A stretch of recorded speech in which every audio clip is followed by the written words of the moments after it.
7bet lažybos. 7bet. Dalyvavimas azartiniuose lošimuose gali sukelti priklausomybę. Su Dakaru kaip su krepšiniu Lietuvoje reikalai jau darosi.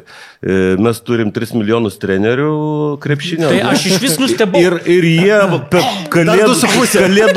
kalėdų laikotarpį jie visi tampa Dakaro žvaigždėmis. Žinovai.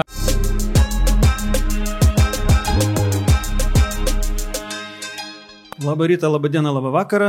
Čia vėl greičio formulė ir nors Formulėje 1 dabar neturim jokių lenktynių iki pat kovo mėnesio, bet sugalvojom, kad Lietuvoje yra labai populiarus Dakaras, Dakaro ralis, tai todėl susitinkam su jumis šiuo periodu. Ir šiandien svečiuose mes turim Antaną Juknevičių.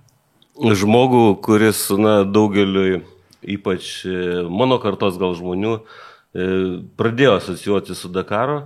Aš visą laiką prisimenu Dakarą ir Kalėdas, nes kažkaip Kalėdos būdavo tas metas, kai, manau, tie žmonės, kurie važiuodavo į Dakarą, jau būdavo ne Lietuvoje ir man kaip žmogui, kuris, Kalėdas įpratę sutikti šeimos rate, artimiausiam rate, tai man, kai įsijungi televizorių ir pamatai tos žmonės, kurie ten renkasi, anksčiau rinkdavosi, man atrodo, po Eifelio bokštų Prancūzijoje, pirmieji Dakarai, tam, kad paskui važiuotų prologą, man atrodo, dar per Europą ir paskui plauktų į Afriką.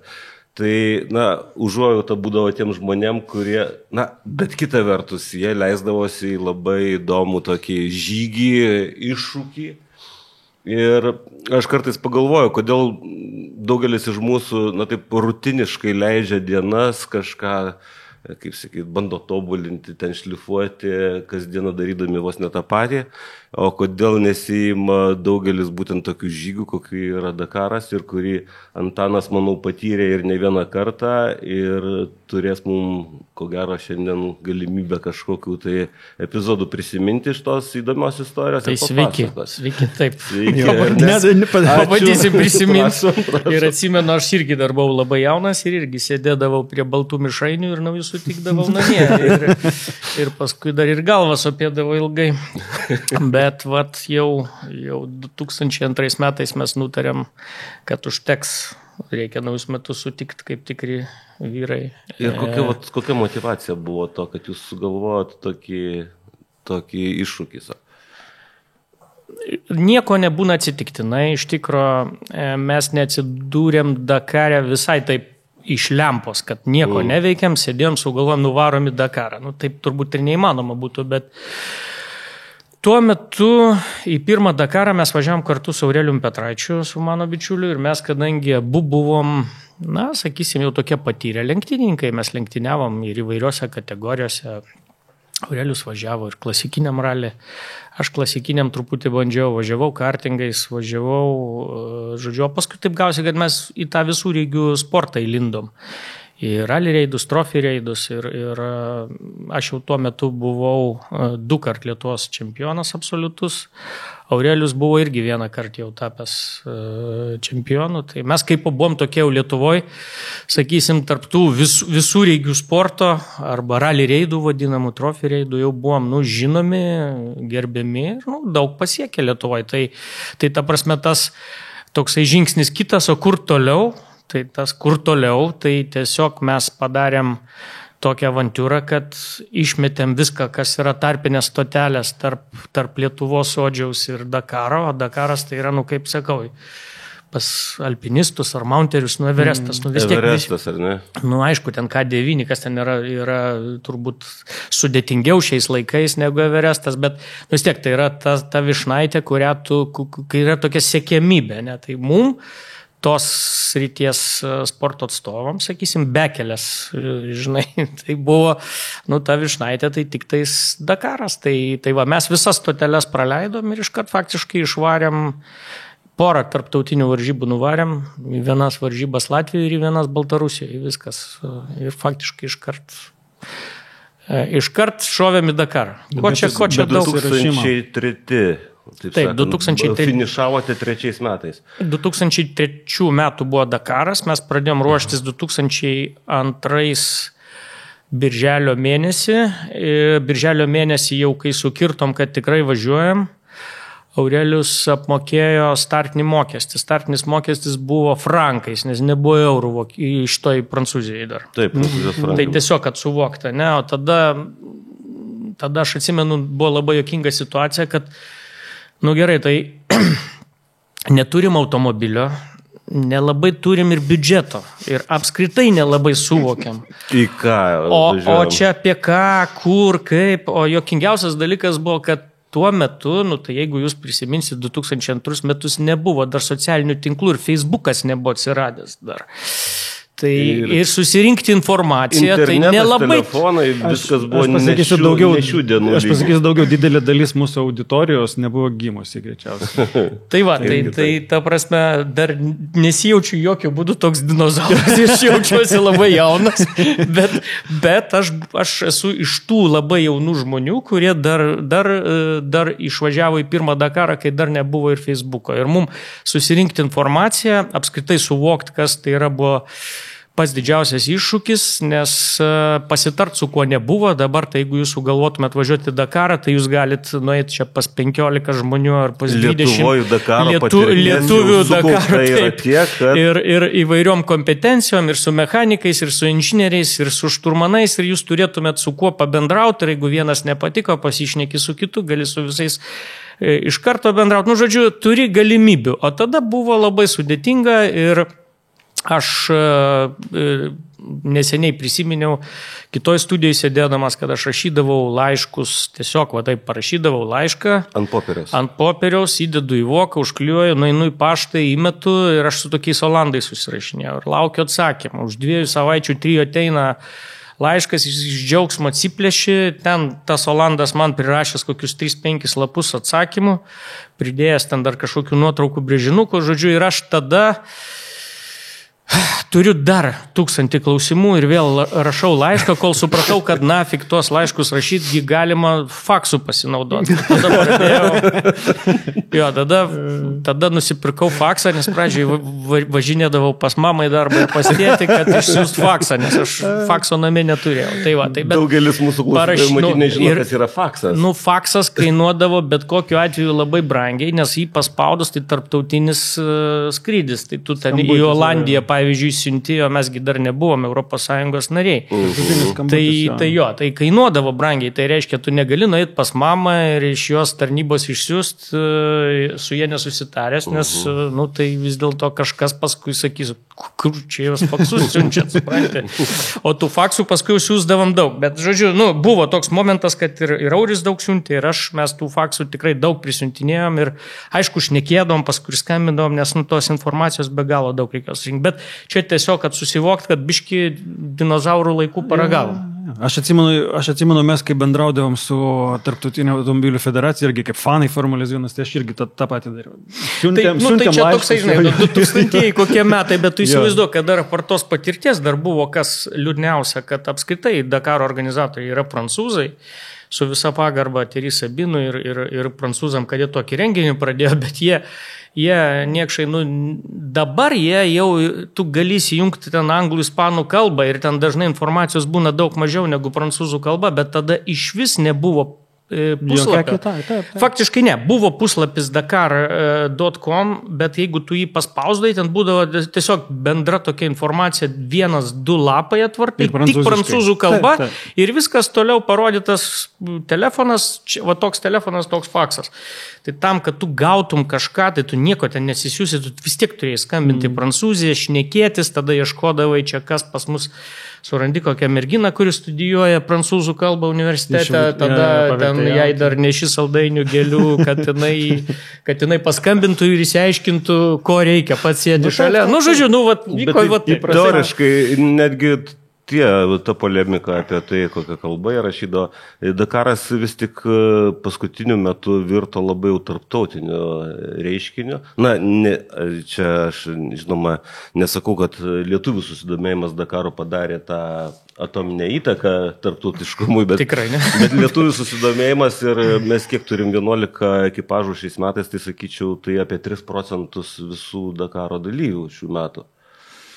Tai gana įspūdinga yra. Neturiu tokių, Runai, ta prasme, aš taip neskaičiuoju, bet įdomus skaičiai labai tikėtina. Laiko praėjo ir mes, aišku, suprantame, kad technologijos daug kas keitėsi.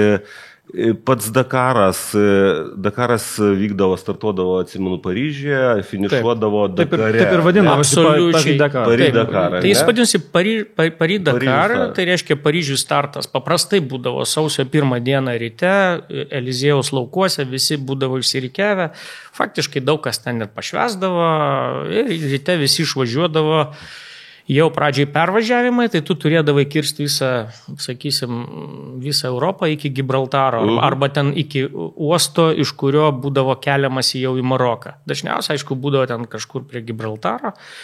Ir jie važiuodami pakeliui, kad jau būtų lenktynių dvasia, tai pradžiai tu važiuoji Prancūzijoje, atvažiuoji ir ten, aišku, visą dieną tas pervažiavimas, ten daug šimtų kilometrų, kartais ten ir po 700 į dieną reikėdavo. Bet tie pirmi Dakarai iš esmės būdavo labai ilgi, ar ne?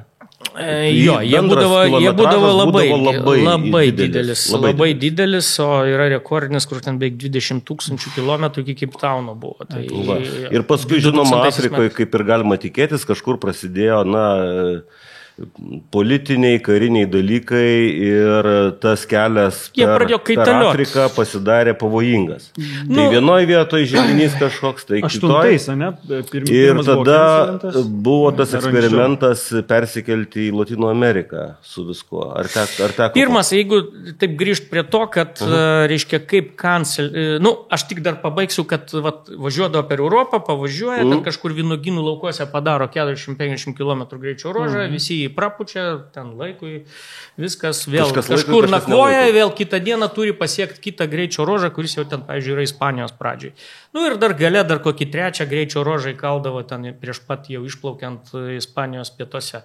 Tai va, o tada jau viskas persikeldavo į Afriką ir ten jau prasidėdavo viskas atvirkščiai. Pervažiavimai galėdavo būti minimalus, netgi ir iš visų galėjo nebūti. O viskas realiai greičio ruožai tai jau būdavo visi po ten 100 km, bet 100 tai ne 3, ne 4, o taip vidutiniškai apie 500 km visada Dakare skaitosi, jų yra tokia vidurkis. Tai jeigu maratonis būtų ir 700, jeigu ten... Ir čia mes kalbam ne apie asfaltą. Čia mes kalbam vidutinis greitis, ne 250. Saharos dykuma tada dar nesugebėdavo taip uždaryti saugiai trasų, kaip dabar sugeba.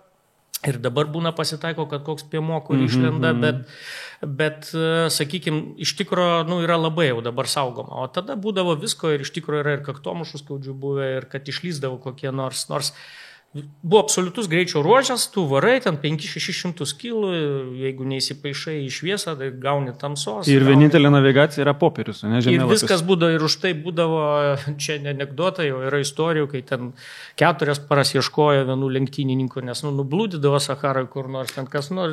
Taip pat prasidėjo pati idėja, ne, Dakaro, kaip pavardėti, Thierry Sabine, ne? Tai jisai buvo pasimetęs kažkada tai ten? Thierry Sabinas pasimetė, man atrodo, 7 ar 6, aš noriu sakyti, metais, iš tikrųjų Thierry Sabinas yra hipis ir Dakaro ralį pradėjo hipiai, kaip aš sakau, tai yra hipių renginys, nes buvo tokie moto hipsteriai, kurie susirinkdavo Europoje, prancūzai, ispanai, italai, dažniausiai tų šalių atstovai, jie susiburdavo į tokias draugų, reiškia, grupelės ir jie su mocais išvažiuodavo į Afriką.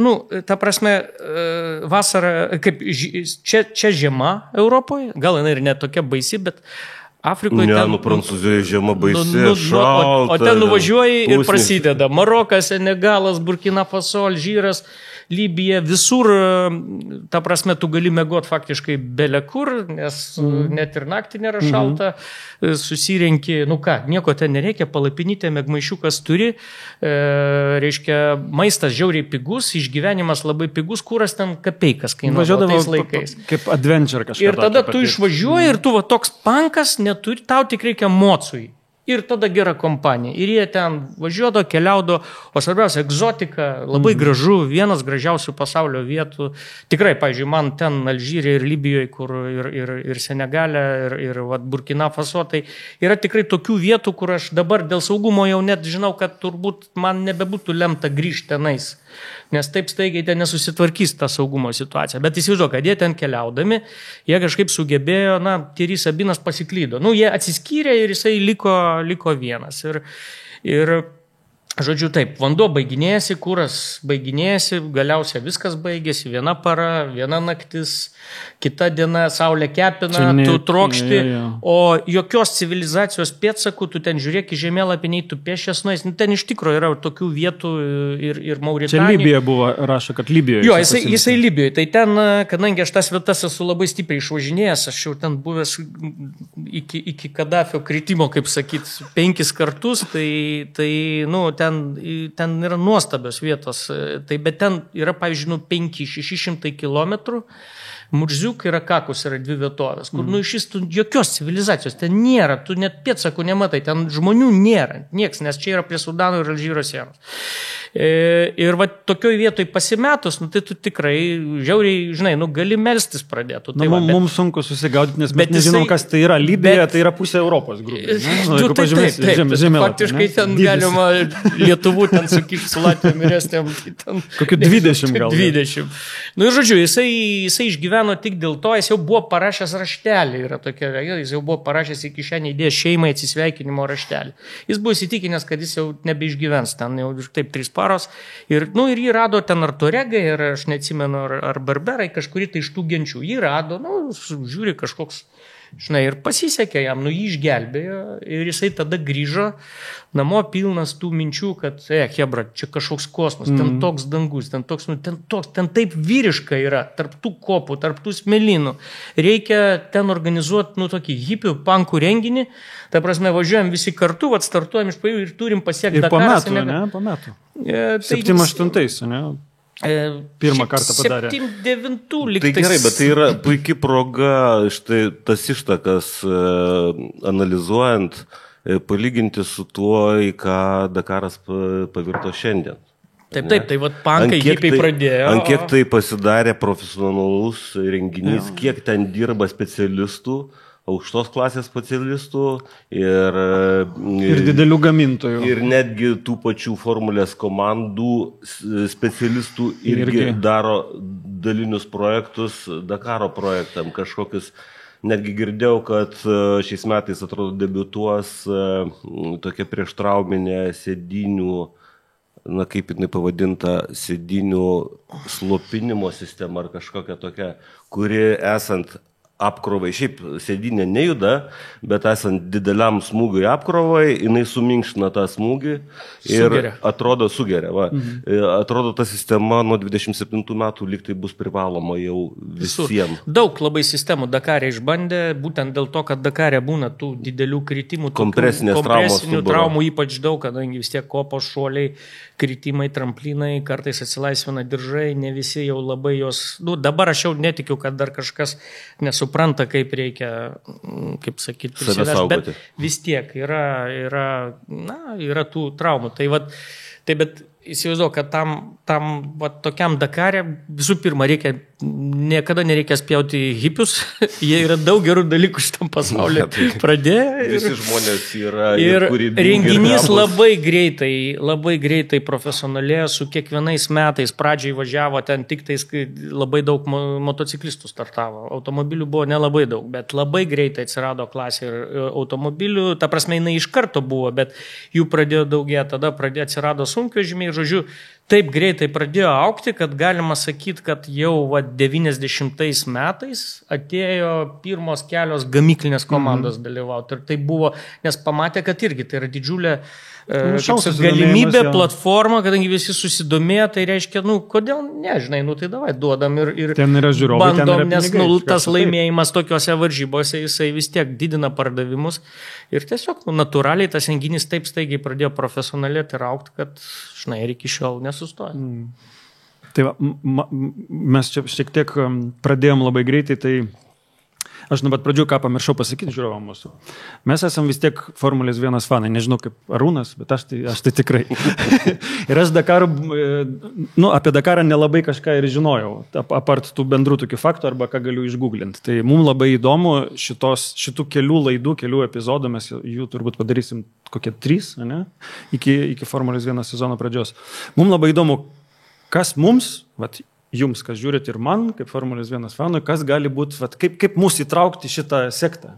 Tai vat, tavo dalinė užduotis šiandien, arba mūsų visų užduotis. Man tai yra kaip ir automatinis dalykas, nes kai baigėsi Formulės sezonas, Formulės žiūrovai, manau, yra tokie labai aktyvūs žmonės, nes tokį dinamišką sportą seka. Jiems veiksmo trūkumas atsiranda. Komentaruose parašykit būtinai, ar Arūnas teisus. Nemiegosi iki 2 mėnesius, ar ne? O čia Dakaras. Kodėlgi nepasižiūrėti Dakaro ir nepasidomėti, kas ten dedasi, tuo labiau, kad ten į Dakarą yra užklydę ir ne kartą ir, manau, ir ateityje užklys ir tie patys Formulės 1 pilotai, ne tik tie konstruktoriai, kuriuos kažkas pasamdo. Ir... Kol neperėjom prie Antano vėl, nes Antaną mes kankinam šiandien, tau reikės daugiausiai šnekėti. Bet prisimenant Formulės 1 lenktyninkus, kurie dalyvavo Dakare, tai be Fernando Alonso, kurį visi turbūt pažįstat. Jackie X'as. Jackie X'as buvo, jo.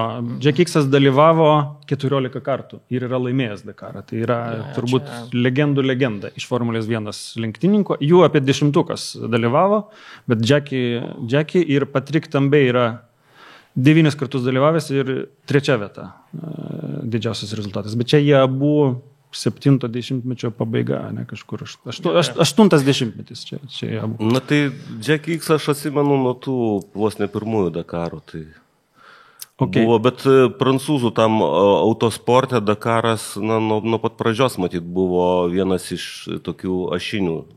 Le Mano 24 valandų lenktynės prancūzai linkia į tokius, ilgesnius didelio masto nesprinto tipo. Tai jiems tas būdinga. Tai Dakaras matyt buvo jiems toks labai geras įsikūnymas ir būtent, kad jisai idealiai tiko visais požiūriais, kadangi jisai į tarp sezonį nepataikė. Jisai buvo teisingai sugalvotas.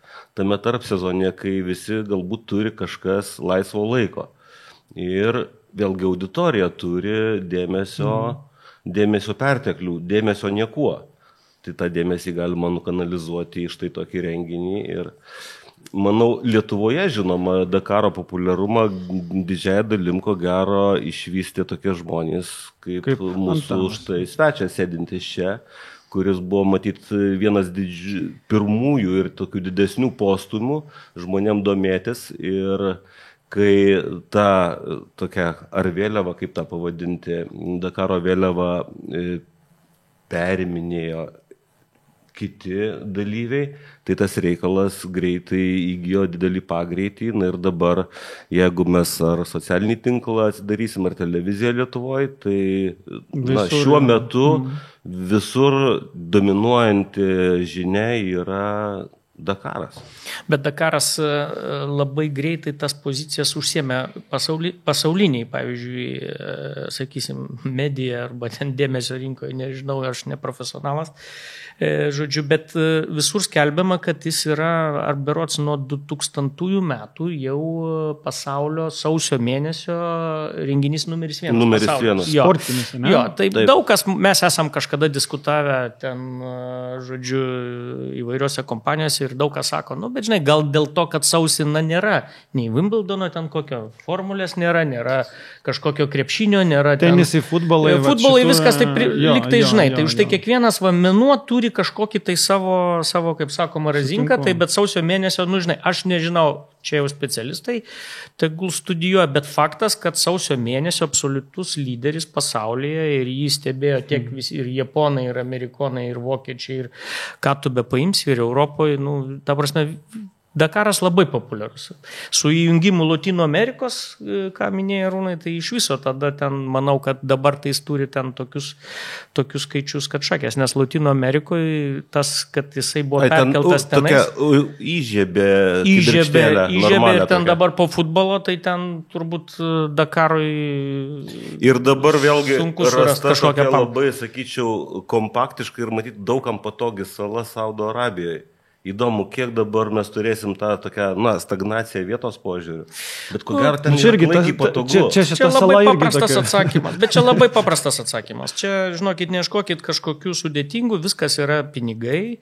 Saudo Arabija moka didžiulius pinigus ASO, Amauri sporto organizacijai. Ir jie gali pasiūlyti, dykumą. Ir tai saugumą. Yra sąlygas. Ir saugumą. Sąlygas varžybom tokio. Jie pasiūlo saugumą pakankamai nesaugioj šaly ir tokioj, sakysim, autoritariniai, nedėsiu sakyti, kad diktatūrai, bet sutikim, kad Saudo Arabija, nėra iš tų, žinant, kas ten įvyko ir kas įvyko su tuo žurnalistu Turkijos ambasadai, kurį gabalai sukapojo, tai faktiškai jų vadovo įsakymų, tai tu įsivaizduok, kad yra tokia šalis, kur neseniai leido tik moterim vairuoti automobilį, nes, pavyzdžiui, prieš 7 metus, jeigu moteris būtų važiavus automobiliu, tai jai būtų blogai pasibaigę. Ir dabar, pavyzdžiui, yra tie šiauriniai kraštai, tai netgi mes ir dabar šnekėm su Saudo Arabijos ten gyvenančiais keliais lietuviais, tai jie sakė taip, čia Rijade, Džedai, tu gali važinėti. Bet sako, jeigu mano žmona nutartų, pavyzdžiui, mes važiuojame ir kad jinai važiuos ten kur nors už Gailo, ten šiauriai, kur dar gyvena, sakysim, tokie provincijos, tai ten gautų iš akmens automobilį. Kiekvieną dieną policijai pranešimai, nes pamatė moterį už vairo, meta akmenį į automobilį.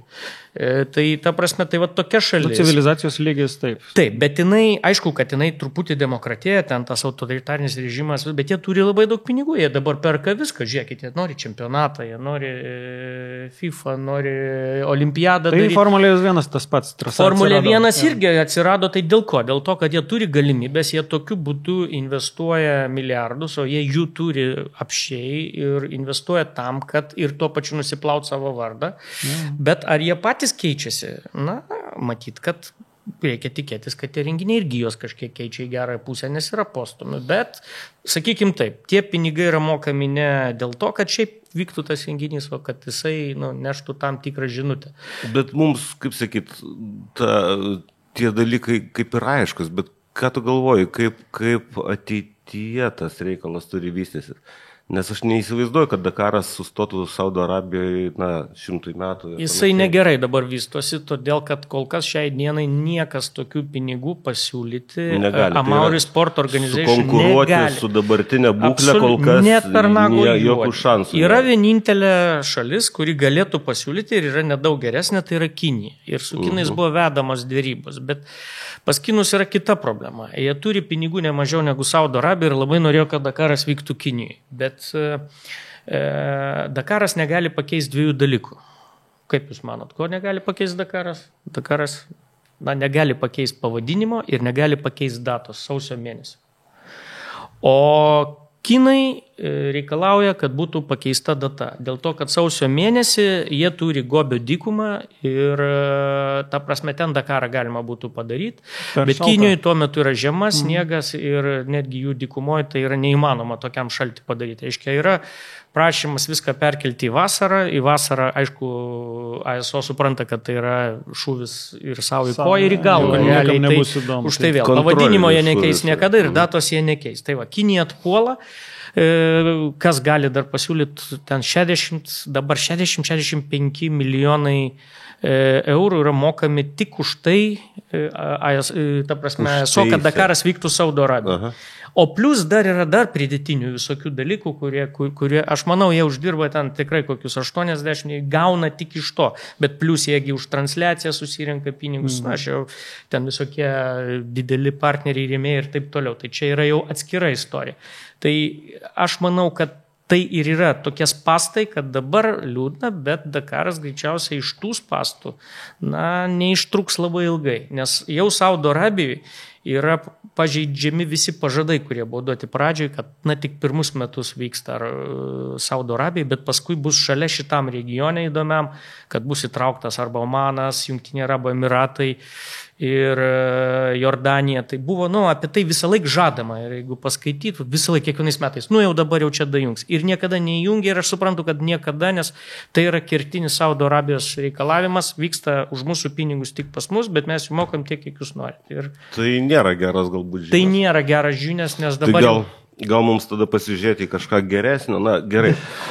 Jeigu Dakaro veiksmo vieta mums kelia tam tikrų tikrai rimtų rūpesčių, gal mes tada pasižiūrėkim, kas darosi su technika, su techniniu reglamentu Dakaro. Jeigu pradėjom nuo pankų, kurie bet kuo važiavo, ar ne?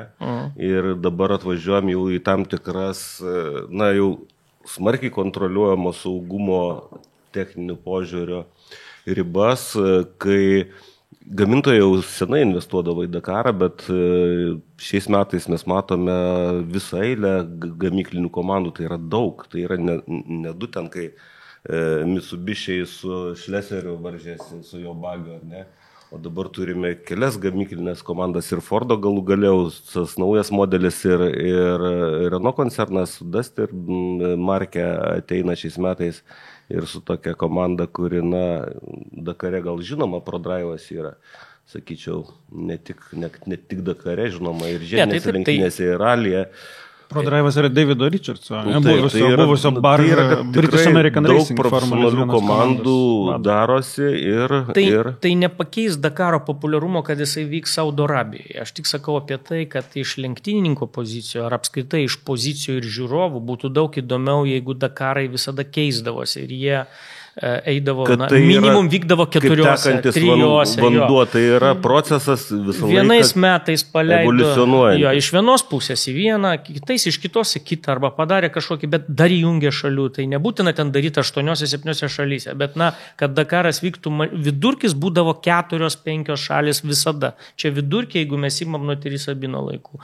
Dabar, aišku, tą vidurkį labai jau gadina Saudo Arabija, kadangi jinai visą laiką viena, tai čia yra toksai, negera tendencija, bet skirtingose irgi regionuose. Bet tas Saudo Arabija yra didelė, jeigu tu ją lygintum su Lietuva. Labai. Bet didelė. Ten, kur tu gali daryti varžybas, vis tiek nėra tiek daug tos vietos, nes tos vietos turi būti necivilizuotos, neurbanizuotos. Reiškia, tu tokių visai vietų, neturi tu jų ten irgi apščiai. Ir gaunasi, kad ten, kur tu gali daryti dykumų liaudiškai ralį, tai jisai vis tiek susiveda viskas į tas pačias vietas. Ir jeigu mes turim Hailo regioną, tai ten visada yra tos pačios. Trasos, tu negali pasakyti, kad tos pačios, bet jeigu 80% tu tos trasos jau važiavai pernai, arba važiavai vieną pusę į kitą, arba kažkokius gabaliukus. Danga ten kažkoks matomumas. Viskas absoliučiai tas pats. Ir tada tas viskas išmuša taip, kad jau visi pradeda virti dalyviai savo sultyse, važiuoja, jau viską žino. Nes tie, kas važiuoja seniau, jau Saudo Arabijos visus važiavę Dakarus, tai jie jau ten mintinai žino, ar į kairę ir į dešinę leis, jis jau žino, kada ko jam tikėtis. Reiškia, jo nieks nebestebina, jis jau faktiškai važiuoja beveik iš patirties. Faktiškai, kad patyrę ne vietiniai, tampa vietiniais.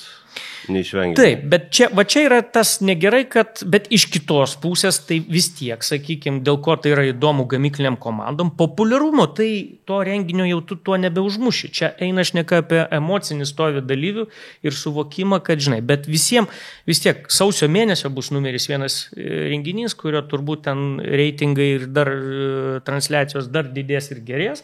O tos gamyklės komandos dar įneša savo ir tada, jiem visiems yra platforma kas? Kad tas renginys taptų jiem, kaip sakyti, gera startinė aikštelė, reklamai, gerai save. Tai komercinė prasme viskas vis tiek vyks toliau, vis tiek visi stebės, žiūrės, bet ar jau ten bus taip malonu važiuoti, kaip buvo važiuoti prieš ten 10, 15, 5 ar net pirmosios Saudo Arabijos, kai jie dar buvo tokie, embrioniniai biški, tokie, neišdirbti. Tai nežinau, man atrodo, kad tai nėra gera tendencija, bet aš tiesiog atsakiau jūsų klausimą, kad čia niekur nuo to nepabėgsi, pinigai kol kas... Mes galim generuoti kartais ir kvailus klausimus, nes... Ne, tai jūsų klausimas nesant specialistų, nėra lengva rasti klausimą. Mane visą laiką kankino klausimas apie smėlį. Aš, kadangi nebuvęs dykumoje, vienas draugas kažkada skundėsi, kuriam teko dirbti, mechanikų dirbti kažkuriam iš dykumų ralių. Tai jis sakė, kad tas smėlis į visišką neveltį gali pradėti varyti, nes žmonės pradeda ieškoti būdų, kaip hermetizuoti savo kūną ir aprangą nuo to smėlio, kuris pakliūna į visas ir mažiausiai reikalingas vietas ir žinoma, jisai mechaniškai veikia kaip frikcinė, kaip abrazyvinė medžiaga, žaizdos darosi. Ir puikiai galiu, Arūnai, suvokti. Tu kaip žmogus buvęs, gal galėtum pasidalinti taip, bet aš iš karto su tom praktinėm, kaip sakyti. Puikiai galiu suvokti, kaip smėlis gali nervinti mechanikus, nes vis dėlto mesgi suprantam, kad nei tu operacijos širdžiai nepadarysi nesteriliuoja aplinkoje, tai lygiai taip pat ir automobiliai, kai jie Prasme, ten dėžės netidarysi smėlyje. Žodžiu, būdavo ir pas mus būdavo, kad jeigu pučia, o visada vakarinis brizas, tai netgi nereikia audros kažkokios, kurios ten... Nes to smėlio yra ir smulkių labai smulkių frakcijų, kurias neša visur. Visą laiką. Ir ypač brizas vakare. Tu atsisėdi, netgi jeigu atsisėsi pavalgyti ar išgerti pas tai podelį kavos už minutės, jau tiek smėlio ir tau tarp dantų džeržga. O tu įsivaizduok, kad tau tuo metu reikia perinkti reduktorių arba ten greičių dėžę. Tai mechanikam, tai čia iš vis aš jau tyliu, bet už tai visi yra palapinės, užsidarinėje. Užsisandarit kažkaip tai. Bent jau kiek įmanoma, bet tu nuo to nepabėgsi. Čia jau tokio sterilumo, kokį turbūt galima išgauti Formulėje 1, tai va čia didžiulis skirtumas, tu sunkiai išgausi tenais. Bet vėl, jeigu... Bet ko gero, konstruojant daiktus, apie tai irgi galvojama yra. Tai yra labai daug dalykų, yra, kur visai... Visų pirma, yra daug dalių jau atsivežama susirinkus ir jos į jų vidų yra tokiomis aplinkybėmis lendama, tik tais, jeigu tu jau pabaigai zipą savo, tu esi priverstas. Ta prasme, arba tu jau nevažiuoji, paprastai yra arba tada lendi. Visas yra drive shaftas, ten, sakysim, pusašis su granata vidinė, išorinė, viskas paruošta, tu tik tai nusimiai švariai keutą, įstatei vieną galą, kitą, ko greičiau, nuputei viskas, susuki, priverži, uždaitas klausimas. Bet tenka, visiems tenka, tu nuo to nepabėgsi, nes kartais komanda atsiveža ten, pavyzdžiui, sakau, priekinių gali atsivežti net ProDrive'as, koks atsivežti 8 reduktorius, tikėdamėsi, kad, čia žinai, pavyzdžiui, pernai reikėjo 2, 3. Ir jie susinaudoja. Ir po 3-4 dienų jie pabaigs paskutinę 8. Tai va tokių yra istorijų milijonai, paskui laksto pas visus ir, žinai, ir renkasi ten. Nes tu gali pakliūti į kažkokį režimą perdėtinio dilimo kažkurio tai agregato, ar dėl to, kad suprojektuota buvo kažkur su klaidele, ar dar kažkur, ar neištestuota į galo. Sėkmės yra momentas. Ir tu skaičiuoji, kad resursas daikto toks, tu tokį zipą pasiėmi tokį, o pasirodo, kad tu zipą pasiėmi 3 dienom. O pasirodo, kad taip, o pasirodo, kad dar įdėjo koks nors ten buvo vienas gal brokuotas ir taip būna. Čia visiems pasitaiko. Bet būna, kad ir lenktynininkai visi nukala, pavyzdžiui, tas Murphy dėsnis. Visi nukala, pavyzdžiui, priekinį kairį ratą, o dešinį nekala. Ir tu vežiesi šakių tiek. Jo, tų šakių, šakės dažniausiai vienodos, kai dešiniai, bet yra vis tiek. Jo, yra projektuojama, kad simetriškas. Bet drive shaftas, sakysim, irgi yra vienodas, bet yra dalių, kurios nugrinai va tai pusėje. Viskas, tu ten kito nebeuždėsi. O kalbant apie žmonės, kaip salone automobilyje pačiam. Salone tai čia aš taip pasakysiu, kad ne visiems gal tai patinka, bet aš, pavyzdžiui, palyginčiau taip. Aš nesuprasčiau, kaip galima, pavyzdžiui, nemėgti vandens, jeigu tu mėgsti kaituot arba buriuot. Tai ta prasme, smėlis tau turi tapti tiesiog natūrali substancija, kuri turi, jeigu tau tai, ką tu darai tenais kelia džiaugsmą, tai tu turi tiesiog pats psichologiškai susitaikyti su smėliu. Aš, pavyzdžiui, jokioj formui smėliu nejaučiu niekada jokio pykčio ir niekada nesuspjovęs, kad užkniso tas smėlis juodai. Smėlis yra mūsų kaifas, mes kaifuojam nuo to, kad važiuojam per jį, kitaip mes būtumėm važiavę formulėje. Bet kvepavimo prasme ten vos neįnosi, neprilėm. Čia yra šlikščiausias dalykas, kai tu jau prisidirbi, arba tu turi prastą automobilį, neturi gero biudžeto, tavo automobilis nesandorus. Prastai naviguodamas įsivinioji kokį fešfešą, ypač Argentinoje būdavo ten jau kaip tu bevažiuotum. Fešfešas jis iš kartos dulkės, kaip miltai, kaip cementas ir jisai viduj, viskas, tada jau. Tai čia malonumo didelio aišku, kad nėra, nes prisijuostai kaba varvekliai iš šnervių, kaba iš, žinai, viskas ten niekas, žinai, patikėk, ten malonumo nėra, bet, nu, čia yra part of the game, tai yra bekelės varžybos, čia nėra taip sterilu kaip formuliai, yra greičio ruožai, kurie būna žiauriai sterilus. Ir visą dieną geram, tokiam, nu, gamyklinės komandos automobilį pravažiavęs, tu visą dieną ir pravažiavęs Perį ir atvažiavęs ten penketukę, išlipa, pasižiūrėkit, kaip atrodo ten koks Carlos Sainzas ar ten Petrancelis. Baltas, tu vos kombezas švarusis kaip iš Formulės 1. Bet jie su kondicionieriais važiuoja, ar ne? Tai va čia va ir yra visas skirtumas, kad kaip pasikeitė, čia apie evoliuciją reikia pašnekėti. Aš kai atsiradau Dakare, tai reiškia apskritai automobiliai buvo gaminami ypač bekelės ir visi lenktiniai automobiliai, ar tai būtų ralis ar rally crossas. Kad kuo mažiau būtų nereikalinga. Tai vadinasi atviros architektūros principas, reiškia viską, kas automobilyje nereikalinga išgauti rezultatui, viskas pašalinama. Tai yra pirma, viskas, kas yra komfortui, o kas tai, nu tai yra, viską turi išgremšti, nudrošti, jokių pašalinimų, nes tau visą tai sudaro svorį, užima vietą, o visą tai, kai išmeti, tu turi labai daug vietos. Atveria papildomų gedimų galimybę. Taip, va būtent. Tai irgi aktualu, ir tada gaunasi, kad komfortui, jokiam papildomam agregatam, kas gaunasi, tai yra spartiečių sportas. Tu važiuoji ten ir tu žinai, kad tu esi spartietis. Tu turi dirbti su to taip, lies prakaitas. Jokių kondicionierių, jokių pečiukų, jokių nieko nėra. Dabar kas įvyko maždaug 2000, čia kalba gal apie kokius 11-10 metus. Tai ne taip senai. Ne taip senai viskas įvyko. Reiškia, atvarė, jeigu jūs pasižiūrėsit 2008 metų Dakare, pirmą kartą atvarė 3 automobiliai vienoj minutėje.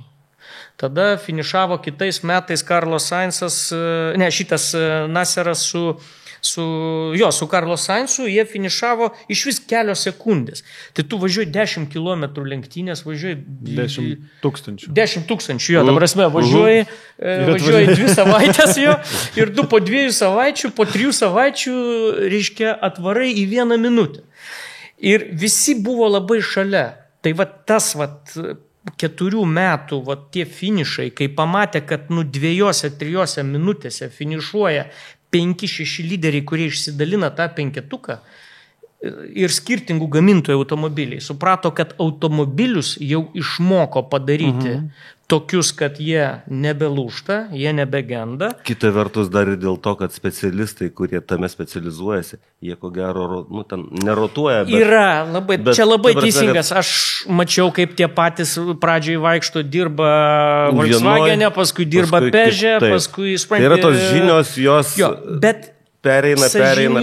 Važiuoja visi su tom pačiom dėžėm. Važiuoja Sadevas, Traktyvas, specializuotų reduktoriai, Traktyvo, Holspeedo, visi tie pat. Tai jie visi amortizatoriai kažkieno. Ten 80% raigeriai. Tai jie visi dedasi viską tą patį, tik tais, gal ten jiem padaro. Ir jie tikisi kitokio rezultato. Žiūrėk, bet jie prieina prie to klausimo. Tai palauk, tai kaip aš galiu padaryti skirtumą? Bet jie žiūri, kad mes jau visi davedėm tuos automobilius iki tokio proto, kad dabar, viskas, automobilyje nebėra ką padaryti pagal techninį reglamentą. Išsemta. Ta prasme, visada bando, bet jau yra išsemta. Bet palauk. Ir tada kyla mintis, betgi mes galim padaryti kažką žmogui. O žmogus vargsta, jie visi spartiečiai. Ir vargstantis žmogus gal efektyviau dirbti pradės, ar ne? Būtent. Čia, matai, viskas susiveda į tą. Ir tada taip, atsimenu. Galiu pasakyti, man staiga Dakaras patapo labai įdomus, nes be kondicionierius nevažiuočiau. Tai tau niekas ir nesiūlo važiuoti į Dakarą. Dar iki 2009-2008 Dakare turbūt buvo ant pirštų suskaičiuoti. Ten 1% automobilių galėjo turėti ir tai tikrai privatus tokie, kurie važiuodavo kaip ponai ir sako, aš be kondicionieriaus nevažiuosiu kaip tu, Arūnai, ir tada jam ten įdeda tą kondicionierių. Nes jis važiuoja ne dėl pergalės, o... Bet tada pradėjo kalt iš karto gamykliniai, vieni, antri, ir ten labai staigiai prasidėjo ta pandemija kondicionierių, tai tada persidavė tas virusas ir tada žiūrim, kad jau visi pradėjo apie komfortą galvoti. ir jau Juškės visos ten tos vadinamas, kurias tu turėti darinėti, jos visos jau yra su riebokšliais tokiais, kad jau ta pasta nepatektų ten oro iš išorės dulkės, jo, tada reiškia kondicionieriai, kurie šaldo, kurie sėdynės pakaitinama, atsirado viskas, ką iki tol spartiečiai naikino. O tai hi-fi stereo yra koks nors? Manau, atsirado irgi, nes jeigu tai pagerina ir jeigu kažkam pagerina, reiškia viskas tvarkoja. Galima sakyti, kad ta esminė evoliucija techninė mes jau kaip ir turim. Dar vienas toksai klausimas dažnai kyla man. Matom dažnai besiremontuojančius. Kartais net ir gamyklinių komandų narius. Tai aišku, viskas lūžta. Ten ar pusašį traukiančius, ar dar kažką darančius. Aš įsivaizduoju, kad remontabilumas, ar kaip tą pavadinti, daikto lauko sąlygom irgi yra konstruojant tą daiktą, projektuojant, yra apie tai galvojama. Apie tai galvojama, nes šiaip normaliai, jeigu mes Dakare irgi jau ten vadinam tuos automobilius bolidais ir pilotais, kurie jūs pilotuoja, tai pirmas dalykas, kad ekipažas turi mokė. Man tie pavadinimai nebaisiai limpa prie Dakaro, bet ta prasme, pirma, ekipažas turi mokėti pasikeis detalės. Tai yra, kai mes sakom, kad ten pilotas, tai teisingiau būtų sakyti mechanikas Sainzas šiandien finišavo pirmas. Ar blogas mechanikas, blogas koks nors mechanikas Alatija šiandien paskutinis. Keičia tokie ponai, aišku, gal kaip, nežinau, kiek Sainzas, bet žinok, Sainzas gerai ir man teko matyti, kaip važiuoja ir kai jie buvo ten išsidaužę gerai, tai jisai pats guli po mašiną, kalą iškalinėje, subirėjusi suportą, tai Sainzą galiu pasakyti, nespjaukit, jisai išmano techniką, tai ta prasme bet, ten Naseras nelabai, o šturmanas dirba, šitą Jezidas iš vis prie mašinos nesiliečia, yra tokių, kurie jau tie topiniai pilotai, bet jie ten nelenda. Naseras gal jisai velniškai gerą uoslę turi ir gerai išmano, kaip važiuoti, kad jisai neįlipa į situacijas, kai jam reikia, Taip. To nuo 15-80 įlipa visi, ne? Jeigu taip, kas vis tiek stebi, tai pasižiūrėtų, tai kas penktas yra tvotas, nebūtinai Dakaras ar pasaulio čempio etapas. Tai gal jisai žino, kada tvoti galima? Važiuoja, tvoja, variklis nulėkia už 40 metrų, guli variklis, o jie ten sėdi su šturmanu ir laukia iki finišo 30 kg. Pirmas ėjo, kam tą reikėjo padaryti, tai šitaip yra buvę jau 2 kartus Abu Dabį. Aš pats esu tą matęs ir Dakar irgi, jeigu pasižiūrėt, tai, ta prasme. O klausyk, o tau, kuris iš Dakarų daugelį teko važiuoti, kuris tau paliko prisiminimus tokius, nežinau, kurie neišsitrina? Čia visi Dakarai kažką paliko ir kažką paliko labai svarbaus. Ar skaudaus, ar kažkokio. Bet kadangi paprašėt atsinešti kažkokį tai talismaną ar simbolį, o aš neturiu jokių simbolių ir jokių talismanų ir niekada neturėjau ir nelabai suprasdavau, kam žmonės save atsikrauna tokiais dalykais. Tai pagalvojau, nors paminėjot, kad gal šalmą ar ką, tai turiu viską, bet galvoju, nenešiu aš to šalmo, nes aš tiesiog, kam, jis yra pas man ir tiek. Tai mano medalis yra iš mano visų medalių pats brangiausias. Šitas 2003 metų Dakaras. Nes vis dėlto finišuoti pirmam Dakare, man tai yra, labiausiai įsimintina. Nes mes jo visiškai nesupratom, mes atvažiavom visiškai avantiūristai ir mes bet ko gero, tose pirmose varžybose pagrindinė, ko gero, motyvacija ir buvo pasiekti finišą. Tai tik tais mes neturėjom jokių kitokių motyvacijų, bet netgi turint tik tą motyvaciją, mūsų suvokimo ir patirties ir kompetencijų kiekis tam Dakarui buvo antiek menkas procentaliai, kad mes neturėjom būti finišė. Bet finišė buvom tik dėl to, kad esam neiškelmos. Jūs sulaužėt 100 taisyklių pasiekdami finišą. Mes absoliučiai sulaužėm viską, nes ten buvo neįmanoma, bet mes buvom antiek... užsispyrę, kad būtumėm finišė ir taip nes, ta taisyklė, kad Dakare tu, jeigu finišuoji, dabar jau ją nebelabai kas naudojasi, bet anksčiau būdavo taip, jeigu tu finišuoji iki kitos dienos ryte tavo starto laiko, tai tu esi Dakare. Jeigu Tu pavėluoji tvarkoji. sekundę, viskas. Pavyzdžiui, tavo laikas yra ryte starto 7 valandos, ten 42 minutės. Ir jeigu tu atvažiuoji 3, viskas. Jeigu tu atvažiuoji 2 minutės, tai mes būdavo 2 kartus esam finišavę, iš karto atsistojam prie starto linijos, net nenusėmė šalmų, visą naktį pravažiavę, nemiegoja. Ir tada startuojam. Pasimam startą, viskas normaliai, apsisukam, grįžtam Ir važiuot pasiremontuot kažko tai. Greitai privažiuojam dar svarkę, nes greitai, davai, čia geras, čia likės svarkė, žinai, čia ten greitai. Vienas bėga provizijos vandens. Rankoje dešros gabalas. Kažkas bėga provizijos, paim kažko pagriaužt maisto, supranti, o kitas valandą padirbi, kad ir 1,5 ir tada vėl per kitą galą išvažiuoji, tu jau startas tau laikas eina, o tu tada startuoji ir tu jau greičio rožė. O tu jau greičio rožė, bet viskas pagal reglamentą. Sakyt, žinai, jau tau laikas nesvarbus, bet žinai, buvo taip. Ant šitų aukštų natų perinam gal prie lietuvių, nes mes... Visų pirma, mes žinome... Mes nekam žiauriai fainai, bet... Mes žinome, kad turime, ko gero, rekordinį skaičių lietuviškų ekipažų. Ir aš nežinau, kiek tu domėjasi, kiek tu pažįsti, žinai, tuos žmonės nežinai. Visų pirma, turim 5 motociklistus. Aš labai tikrai apie juos mažai žinau. Žinoma, Arūnas Gelažnikas gana gerai žinomas vardas jau Lietuvoje, kalbant apie Dakarą. Ir jisai po pernykščio nuotykio su šeimininiu tokiu bagiu grįžta ant motociklo. Ir girdėjau, kad ten kinų gamybos kažkokia komanda jo susidomėjusi pasiūlė tokį projektą. Tai aš spėju, kad Arūnas tikrai daug patirties turi ir jisai jau kažkokiam komandom, kurios turi aspiracijų, pasikapoti su kažkokiais europiečiais, ko gero yra labai teisingas pasirinkimas, kaip patirties ir žinių šaltinis. Taip, nes pirmas dalykas, tai kiekvienas Dakaras, kurį tu jau įveiki, tai jisai labai didina tą tavo, kaip sakyt, patirties bagažą. Kitas dalykas, tu užsirekomenduoji, kokie tavo yra finišavimo rodikliai. Tai pas Arūną čia yra viskas labai tvarkoja, kadangi jis daug... 6 kartą dabar dalyvauja. Jo, ir kadangi jisai važiavo klasiai tas Powered by Motul, tai tas kaip senų vilkų, kur ta pats remontuojasi grįžęs, kiek tau draugai padeda. Tai ir jisai laimėjęs šitą, tai 2 kartus, berods, ar aš jau dabar bijau net pasakyti. Man atrodo, jo.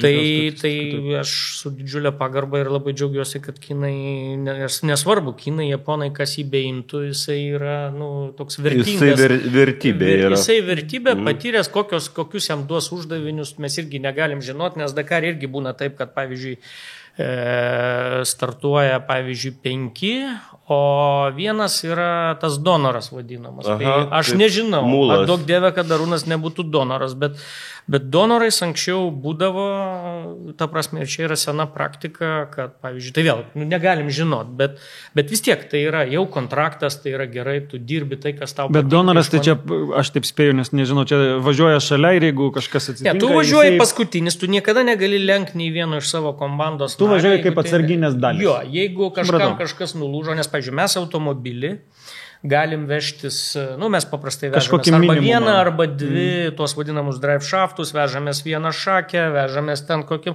amortiką, traukės, antgaliai, šarnyrai, pagrindinius einamosius dalykus, kurios nukali nulūžta ir jos įsistatai ir gali važiuoti be jų. Ten žarnelės kažkokios, kurios sutrumpina, ten išsimeta daug kas, bet aušinimą gali vis tiek svarbu turi, kad tu galėtum riedėti, nes sustojimas yra kritiškas, o tau labai sunku detalę pristatyti. Tai motociklui tai yra didžiulė problema, nes jis negali ten 100 ar 150 kg detalių vežtis, reiškia, jisai jau viskas. Tai va čia yra, ta prasme, svarbu, kad jie turi tada tokį donorą, jisai privažiuoja, nuo jo nuima, užsideda, tas važiuoja, o tu tada jau sėdi, lauki, rūkai, kol tau atveš sunkvežimis už kokių 3, 4, 5 valandų tą detalį ir tu grįši jau naktį į bivaką, bet jau, tu... Žinai, tavo kitokie uždaviniai. Tai va, tai Arūnas bus viskas šaunu, bet apie motociklus aš šiaip gal trumpint. Aš visiems linkiu sėkmės, nelabai mano tema, tai aš nelabai daug galiu komentuoti. Aš irgi labai mažai išmanau, bet aš spėju, kad po šito Dakaro aš galbūt savo žinias pagilinsiu, nes aš manau, kad jeigu turim 5 lietuvius važiuojančius, tai ten vis tiek reikalų kažkokių bus. Bet geri vyrai. Ir aš girdėjau, kad ten greitų yra tikrai rimtų važiuotojų yra. Aš paskaitysiu, kas važiuoja ir kaip aš suprantu, tik tai Arūnas yra dalyvaujantis kažkiek. Pirmą kartą, bet kiti visi patyrė. Bet jie ne pirmą kartą. Suprantu. Tai Modestas Siliūnas, Gediminas Šatkus, Mykolas Palavičius ir Nerimantas Jūcius. Linkim jiems sėkmės. Žinoma, palinkim jiems sėkmės, atkaklumo, o pasižiūrėsim per pertrauką vidurinę Dakaro, kaip jiems sekasi ir galim spėjimus, mes žinai, mes visgi azartiški žmonės, tai mes spėjimais žaidžiam, jeigu turi kažkokį tai numanimą, kas kokią vietą galėtų užimti, bet bent jau per vidurį. Aš jiem tiesiog palinkėsiu, kad jiem yra labai svarbu visiems finišuoti, nes pirmas dalykas nuo to priklausys, kiek jie susirinks patirties ir ko jie pasieks ateityje, tai yra kitais metais ar po poros metų.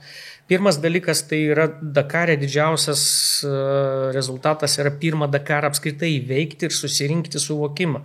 Kaip čia yra viskas. Nes problema yra ne su mocu važiuoti, problema yra, kad su mocu ilgai važiuoti. Rasti tą savo greitį, tai va būtent, kuris yra saugus. Aš įsitikinęs, kad jie visi puikus, ta prasme, raideriai, jie puikiai važinėja ten kokiuose nors reiduose, endurose ar krosuose moto ir turi jau dabar patirties, aš kiek žinau, jie visi yra kažkur jau buvę, kažkokiuose etapuose ir kvietimus net gavo kažkuris vienas iš jų. Jie yra pavažiavę tokiuose analoguose, trumpesniuose. Bet Dakaras čia ir yra visas reikalas. Jeigu tu atvažiuoji ir tu puikiai čia gali važiuoti dieną, 2, 3, o kas bus su tavo stuburų raumenimis po 5-6 dienų, nes visą dieną išstovėti ant moco, tu turi būti turi būti žiauriai tvirtas. Čia jau, ta prasme, žinai, automobilį vis dėlto mes tokie biški išlepę esam. Ar galim taip sutart tada, aš visiems rašau non-DNF, visiems linkim non-DNF, o Arūnui linkim daugiau. O Arūnui jau, bent jau 20. Jau jam dabar reikia, jeigu jis važiuoja, parodyti kiniečiam, kad aš girdėjau, kad 20 yra labai profesionalių gamyklinių komandų lenktynininkų. 20... Tai į 20-tuką įlysti, aš sakyčiau, 25. jau yra, būtų kaip pergalė, aš taip sakyčiau. Tai 25 tegu būna. Ir dabar prieš perinant prie automobilio, ar perinam prie automobilio, o po to Trucks ir Classic. Ar automobilius pabaigia? Automobilius. Gerai, automobilis. Tai galbūt tai yra, kaip sakyt, daugiausia visą laiką kelianti dėmesio, nes rytis, kadangi ten, tokios visiems motociklais ne visi važinėja, ne Lietuvoje. Taip. Bet automobiliais faktiškai važinėja visi velniai. Ir tada supranta daugiau. Ir dėl to automobiliai, neišvengiamai visus labiau domina. Jo, bet tada, kad nepamiršt kitų mūsų dalyvių. Nepamiršt. Gerai, tai nes laikas mus jau spaudžia. Tai automobiliuose turim 4 ekipažus, taip? Tai Benediktas Vanagas su Šimonu Gospodarčiku, Rokas Baciuška su Oriolu Mene, Gintas Petrus su Dariumi Leškausku, ar Leskauskas, man atrodo. Ir Vladas Jurkevičius su Eisvydas Paulikėnas. Sakyčiau, įdomi sudėtis. Aišku, ko gero, Gintas Petrus nevažiuoja rezultatui. Jisai nuotykį daro ir jį fantastiška visą laiką klausyti jo interviu. Tai yra, aš sakyčiau, man irgi, aš negalėčiau žiūrėti Dakaro be Ginto Petraus, interviu ir panašiai. Bet aš niekada nespėliočiau, kurioje vietoje jisai finišuoja, nes man atrodo ir jam pačiam galbūt tai nėra kažkiek tai svarbu, ar ne? Patyrimas. Bet gal po tiek metų jam irgi yra svarbu, bet aš tada noriu tik atkreipdėmėsi, kad Gintas Petrus vienintelis šitos kompanijos važiuoja pats save aptarnaudamas, kas yra seno irgi vilko, ir jeigu mes jau šnekam apie ten, pavyzdžiui, Gelažniko Powered by Motul, tai mes turim ir šnekėti apie tą Dakarą, kokie jie buvo. kad labai neseniai dar visi save apsitarnaudavo, Nu, kur be komandos kažkokia gamykliniai tai, komandai, jo, tai aš ir nesu važiavęs, kad mane kas nors aptarnautų. Tu važiuoji pats, apsitarnauji, jeigu ten turi vieną mechaniką, jeigu du, jeigu 3, tai jau tau viskas labai gerai, žinai. Tai pats veži savo detalės.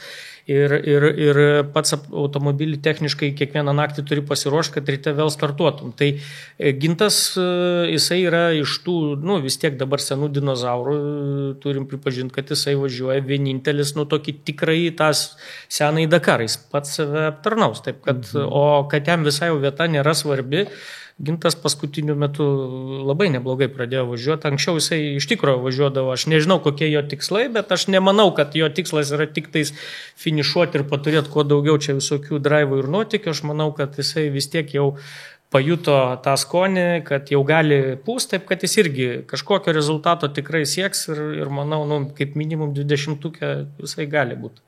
Okay. O dabar Vladas Jurkevičius. Vladas galų gale, man atrodo, tapo Lietuvos ralio čempionu. Jo, tai Vladas yra, tokia, man įdomu, ar atsiras motyvacija Vlado kažkokią ateitį daryti ar ne? Aš dar nežinau. Jo dabar antras startas, ar ne? Dakare. Antras startas. Jo. Ir man jie su šturmanu klaikiai gerai atrodo, būtent kai jie šneka po finišo pasakoje. Jie man tokie atrodo artimi, tokie laisvi žmonės, tokie šiuolaikiniai, ar kaip čia pasakyti žmonės. Jo, tai čia juos labai faina matyti. Gerai, bet man šiandien neaišku, kokia jų ateitis. Ar jie planuoja savo ateitį su autosportu? Tai bet ir pamatysim. Po šito Dakaro ir bus aišku, nes matai buvo neaišku ir visą laiką atrodė, kad jie nevažiuos šitam Dakare. Tai jie iššoko į traukinį, taip sakysim, paskutinę minutę. Bet jie iššoko į tokią visai neprastą mašiną, į tą naują mini. Čia aš tą visur pabrėžiu, kad reikia labai atsargiai. Tai labai džiugu, kad jie iššoko į gerą mašiną ir į gerą komandą, bet tai žinai, problema yra, kad kai tu... Bet aš girdėjau, kad konkurencija vis tik klaikiai didelė dėl tų mašinų, kurios yra available. Nėra jokios konkurencijos, ten tų automobilių kiek nori, tiek yra, tik kiek pinigų turi, tai tiek jų ir bus. Reikia bus 10, reikia bus 15. Vladas susiorganizavo matyti finansus ir susitarė dėl geros kainos. Tai todėl, kad paskutinę minutę iššoko. Bet dėl geros kainos, ko gero, galimybė susidėrėti geros tada, kai tu esi blogai ir greitas, patikimas ar dar kažkoks. Čia visiškai teisingai. Kuo tu esi greitesnis, kuo tu esi potencialesnis ir kuo tu jau turi tą feedbacką geresnį, tai tuo tu gausi geresnį pasiūlymą, geresnę kainą. Čia dar yra dėrybų pažinčių klausimas ir taip toliau. Bet kadangi aš X-Raid esu nuomavęs ne vieną mašiną ir nuomodavom mes ir irgi mokėdavom po kokius 800 000 eurų už vieną, o imdavom 2 Astanos komandai.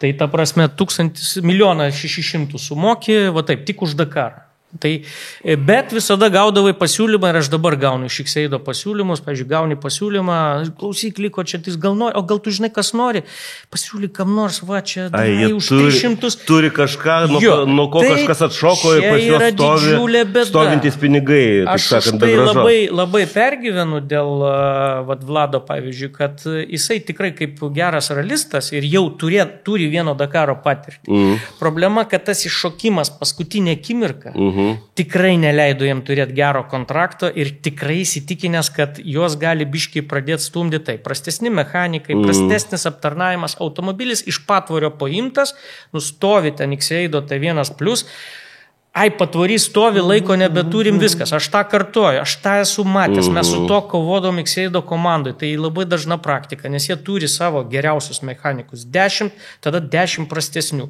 Tada jiem Dakarui reikia 35 mechanikų, tada jie samdo ten kokį Lenką, Portugalą, ten Italą ir jie yra subkontraktuoti tik Dakarui. Bet dažniausiai kokybė aptarnavimo nėra tokia pati kaip tų jų geriausių, o tie jų geriausi aptarnaus tuos automobilius, su kuriais jie jau dabar tarėsi, pavyzdžiui, buvo susitarę ten 23 gale. Nes dažniausiai tariamasi metų pradžiai. Mes važiuosim į Dakarą.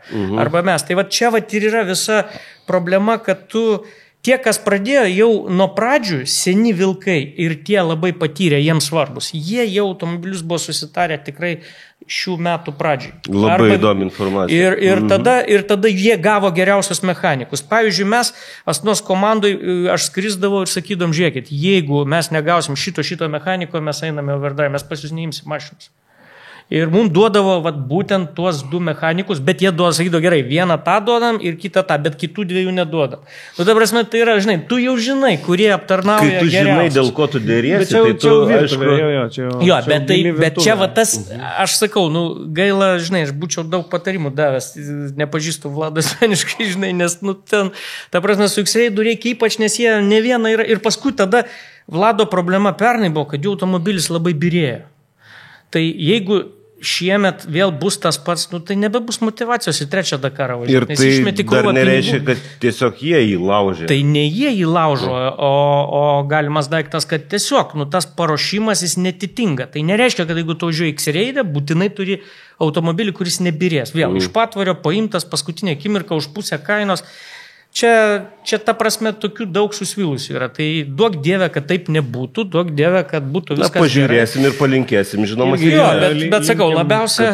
Kad tas scenarius pas blogiausias nebūtų. Tai kad svarbiausia, kad nelūžtų jiem. Tada jau vis tiek patirti turi, aš manau, kad tada parodys, nes jis jau tikrai galėtų kaip minimum ten įlysti į 20-uką ir su tokia mašina. Taip, kad tikėkime, kad nelūžtų. Na ir žinoma, pagrindinė pora, tai ne pora, bet 2 ekipažai, čia šitaip reikia sakyti, tai žinoma Benediktas Vanagas ir šioje klasėje Dakare debiutuojantis Rokas Baciuška, ar ne? Taip. Nes jis jau pasišaudė biški šiais metais su T1 plus klase.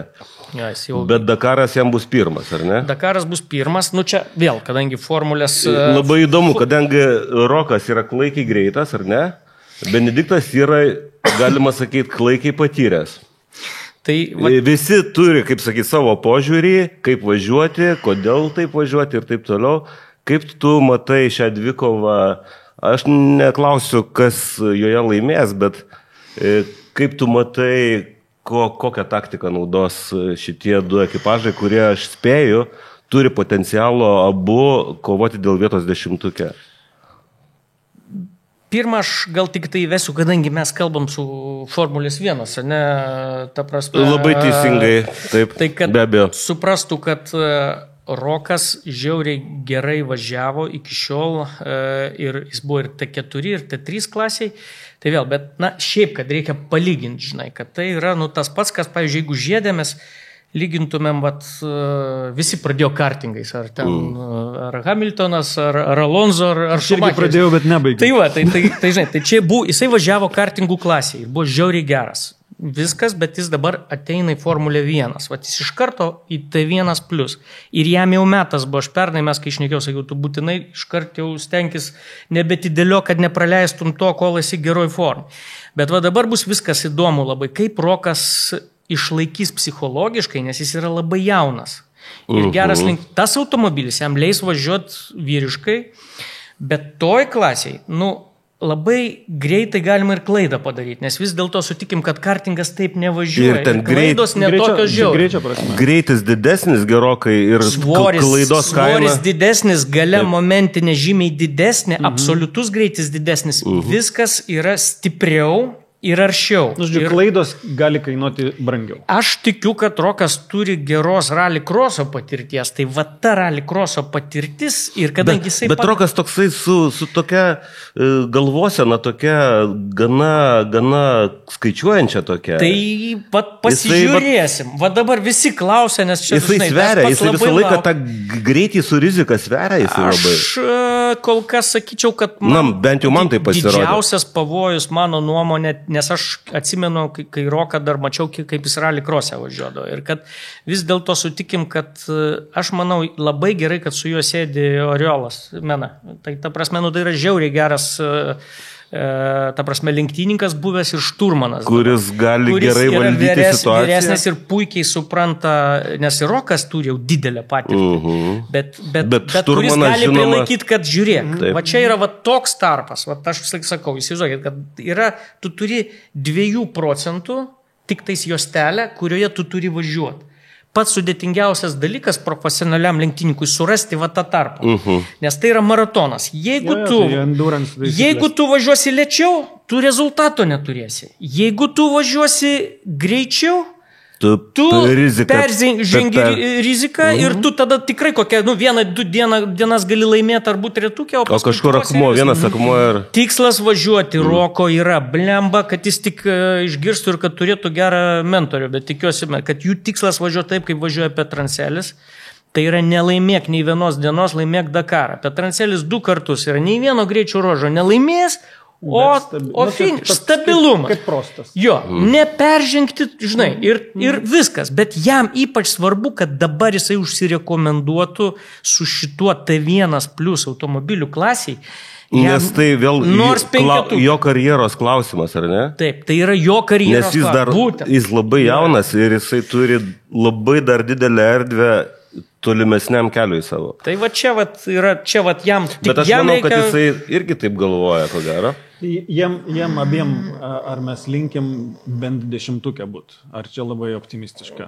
Aš sakyčiau, kad potencialo ir jie turi būti 10-tukę. Aš manau, kad Rokas turi potencialo būti ir 5-tukę ir šiemet. Labai svarbu, ar jisai nepadarys tos lemtingos klaidos, kuri jau viską perkelia į kitus metus ir labai stipriai pakenkia, nes atsiminkim, kaip buvo ir su Vaidotu Žala, kuris irgi skilsus turėjo nieko neprastesnius negu Rokas, bet ko viskas pasibaigdavo, kad vis dėlto tas plėšimas, draskimas ir norėjimas kiekvieną dieną laimėti ir važiuoti kaip sprinterius, jam sugadino, mano nuomonė, Dakaros visus sugadino. Žodžiu, strateginio mąstymo reikia tokio. Strateginio mąstymo. Tai va Rokui šito, o Peras jisai važiuos strategiškai, kaip visada, stabiliai, kuo daugiau prieki iškris, to jis daugiau pakils. Jeigu pasiseks, bus aukštai, neiškris daug. Tai iki pusės, sakykime, per pirmą savaitę 10-tuką. Linkiam abiem būti 10-tuką. Man atrodo, organizatoriai, jie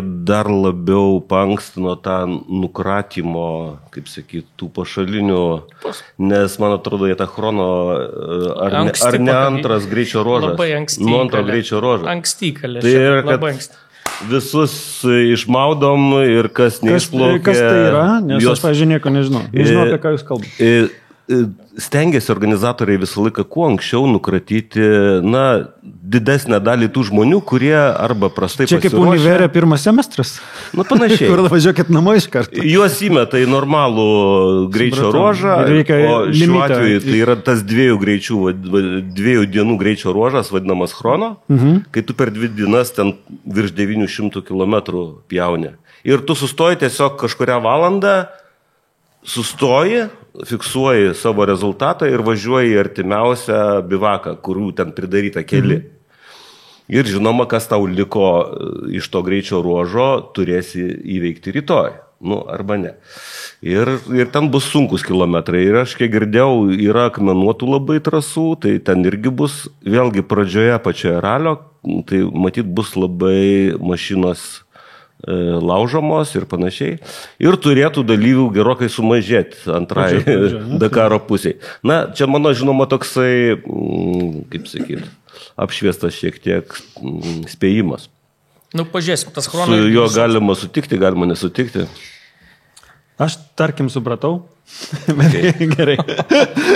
Aš supratau, kad nenoriu labai ginčytis. Bet kai turėsim apie ką, tai viduryje Dakaro, kai bus apie ką, tai tada galėsim ir pasiginčyti. Gerai, dabar liko, ne tai, kad liko, Vaidotas Žala. Jau minėtas Vaidotas, žinoma. Man iš tikro ir džiugu, bet man biški ir gaila, kad jo nėra tame automobilistų mūsų. Nes trejetas būtų atominis, ne? Būtų atominis trejetas. Ir net, kodėl trejetas, ketvirtas? Vlado, taip, atsiprašau, žinoma. Vis dėlto, jisai kietas rally ir šiaip...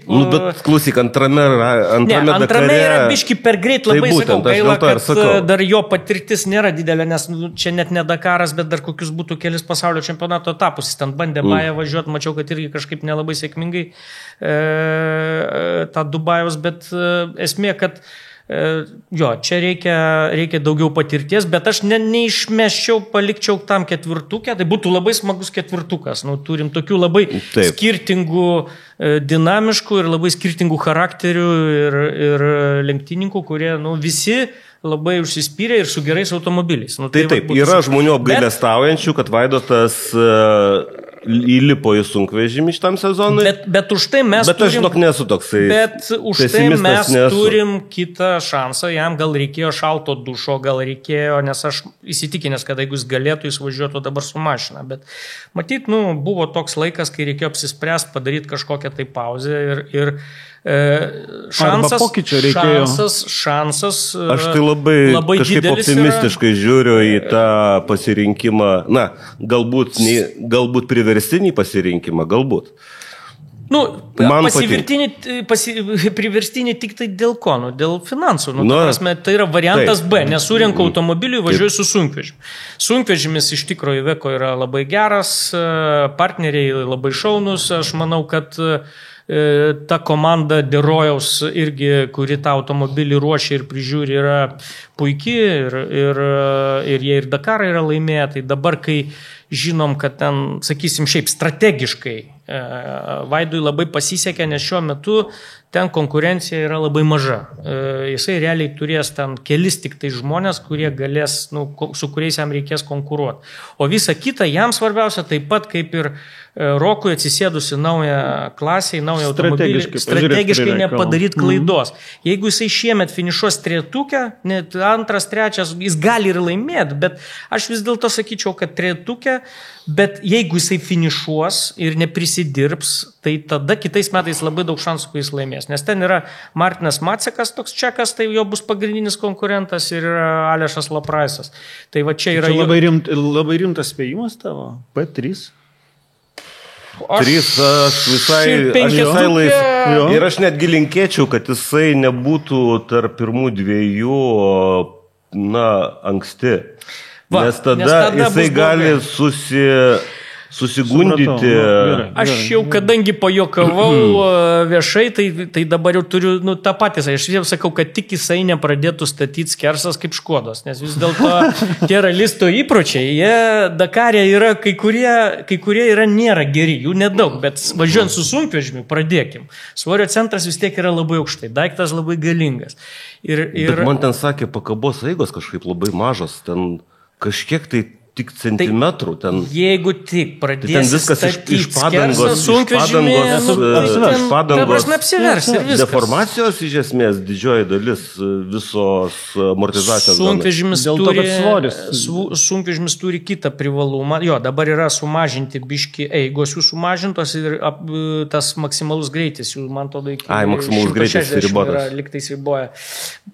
Bet esmė, kad šiaip sunkvežimiai, pradėkim nuo to, geri sunkvežimiai Dakarė beveik nelūžta. Sulaužytis beveik neįmanoma, jeigu netvosi. Jeigu turi densės ar kažką kalsi, tai viskas. Bet su to dydžio ratais tu važiuoji per akmenis, kurių mes bijom važiuodami su automobiliais ir nusikapojam savo visus ratus. Ir Vaidas ten kiek yra 8 ratus nusikapojęs per vieną greičio ruožą.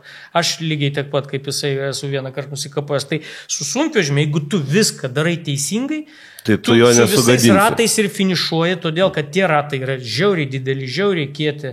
Ir jie turi, reiškia, iš kabinos reguliuojamą oro pripūtimo ir išleidimo sistemą. Reiškia, jo tas inžinierius, kuris labai geras važiuoja, tas Van Grolas, ne? Jisai jie tik žino, kad ateina akmenis, viskas, jisai iš karų pakelia slėgį. Iki 6 barų.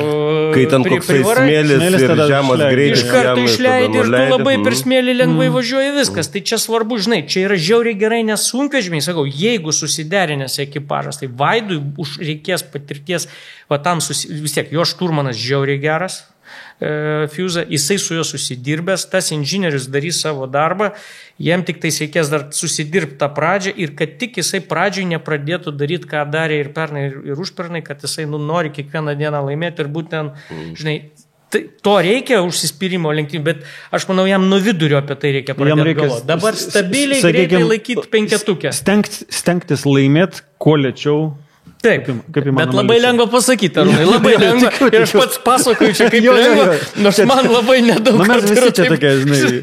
Ten, ta prasme, lengva Mes čia- papasakot, bet nu, aš sakau tiesiog, kaip reikia elgtis, o paskui strategija susidėlios visi gerai, aš įsitikinęs, nes visi profesionaliai važiuoja ir turi, kas patarė, bet problema yra tu manai, laikytis. trejetukas yra realu, iki vidurio kažkokio Dakaro po Dėl pirmos savaitės. penketuko aš net Penketuko. neturiu abejonių, bet Okay. manau, kad ketvirtukas. Okay. Arūnai? Sakykime, žinot, davai drąsiai, Aš sakyčiau, kad trejetukas Aš sakau laisvai. trejetukas ir. Tu irgi. Aš sakau Laisvai trejetukas. trejetukas. Nu, aš čia Sakau, rašęs savo trejetukas. špargalkį, buvau P10. Aš atsiprašau Vaidoto, bet aš labai... Ne, atsargus. baigtų. Čia ketvirtukas. Na ir vėl, trejetukas. gerai, jūsų tegul būna- paskutinis lietuviškas ekipažas, paskutinis- bet, kaip sako, ne pats Last mažiausias. but not least.